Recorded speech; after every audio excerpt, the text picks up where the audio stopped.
Yudit Katzover, Nadia Matar of the Sovereignty Movement. Shalom. Shalom, Yoni. So the right has won the elections. The right is going back into power, into government. But you are what? Worried?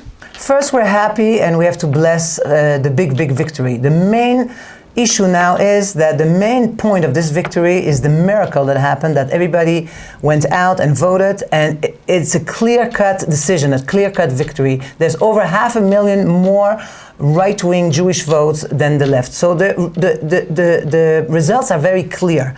The people, the overwhelming majority of the people of Israel want a right-wing government. That is number one.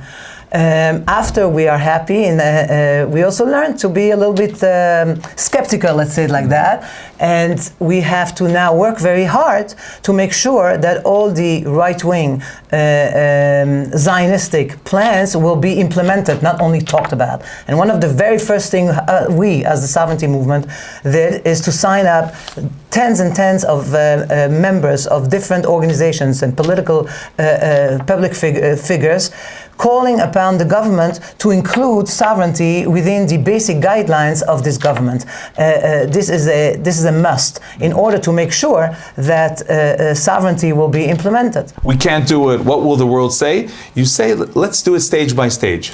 We have to be very careful. We have to do it in such a way, first of all, that there won't be a misunderstanding that one can apply sovereignty on some area and God forbid that the rest will be a Palestinian state. So we have to come up with a plan, and on the other hand, we can't do it on the entire area. We understand that. So what we suggest is start with the Jordan Valley.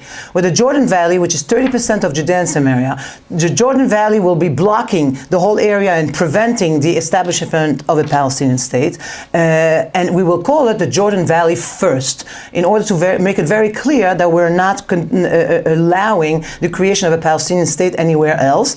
What we very much worry about, Judith and I, is that instead of the Jordan Valley, they will try to apply sovereignty only over the Jewish communities. Mm-hmm. That would be a terrible tragedy, because if that's that actually would be something that we saw in the deal of the century, which is terrible. That's why we came against that very viciously, because if you do that, you basically choke the Jewish communities and you allow the Arabs to have a Palestinian state outside. So that cannot happen, and that's why we're promoting the Jordan Valley first. We're also strengthening the hands of Bezalel Smotrich, who already came out today calling for de facto sovereignty by calling for the dismantlement of the civil administration and including whatever they do in the government offices. And another de facto sovereignty that we have been promoting already before the elections is the Eastward Ho, is with tens and tens of Knesset members, the Likud, Shas, Aguda, of course, Religious Zionism and Utzma, that are saying we want to build in Judea and Samaria massively. It will bring down the prices. Judea and Samaria is the answer, not the problem. Something about the quotes that came out of there bothered you? Definitely. It was very bothersome to hear Bibi Netanyahu talk about the peace that he wants, the peace deals that he wants to make with, when he spoke to President Biden. We're going to make peace.